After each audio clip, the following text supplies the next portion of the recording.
Hi, I'm Gokcen Yuksek. I'm an artist. I work in 3D printing and painting mainly, and I do freelance work on animation and computer games and production.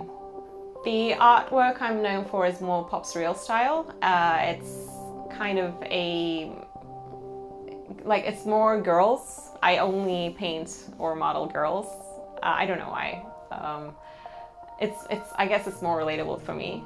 When I discovered pop surrealism, that became more like the things that influenced me were the artists that did pop surrealism, and I immediately connected with that and that style because I was doing stylized 3D prints, but I didn't really think that could be like serious art, or wow, people do like really cool stuff with stylized stuff. So I can do that too, yay. And I had the validation, I guess, in my head that I could do it, so I did. The meanings attached to the paintings are like more emotional. I guess it's like depends on which phase of my life I'm in. Like at the beginning it was more about relationships. Now it's more general, like more nature related. At the beginning it was more about like emotional release. I would think of something like a concept and I was like, I really need to get it out there, and I'm like not that, I don't do speeches, so that's how I release it through paintings. And then at some point I was like scared of running out of ideas, and I was like constantly like, oh, I've released it all, now I don't know what to do.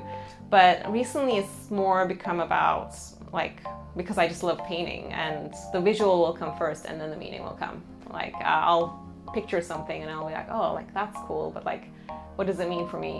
Whereas before it was more like I want to do a painting about this, what could I paint?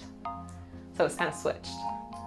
The things I'm interested in change all the time because I guess that comes with being creative, so you're constantly like all over the place. But at the beginning I was really interested in, for a long time I was really interested in steampunk because I really liked sci-fi, and I loved the idea of how in the past people would imagine all the future is going to be like with steam machines, because that's all they knew. And I was like fascinated by this, like the planes are steam machines, the trains are steam machines, like everything's steam machines. So I liked to create concepts that were never created.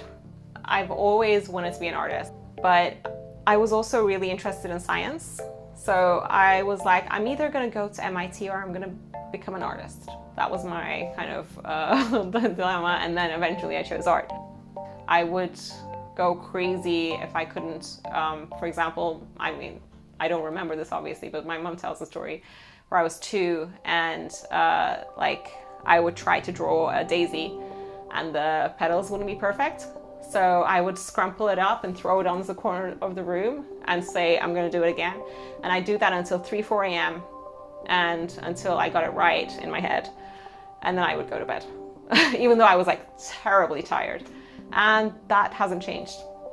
I still do that, with the paintings, until, for example, like if something goes wrong with the paintings, it will be with this one, the face wasn't right. There was something wrong with the face. And it was like 2 a.m. and it went wrong, it went really wrong, and I wiped it off. And I was like, I can't sleep. I'm so tired. Like my eyes are falling, but I can't sleep. So I was at it until 5 a.m. and then I slept until I was happy with it. What I enjoy about painting is that I can just go into this world that's not this world. And I love going into other worlds. I love getting lost in things. So I can get lost in it, and generally while I'm painting I just put on something on the side. It'll be like either an audiobook or a series, and I can just do that forever. When people see my paintings, I hope that they get emotionally, they feel something. Like they don't just see it and think, okay, that's a nice painting, but it triggers something, or it touches something in them, or it means something to them in a way.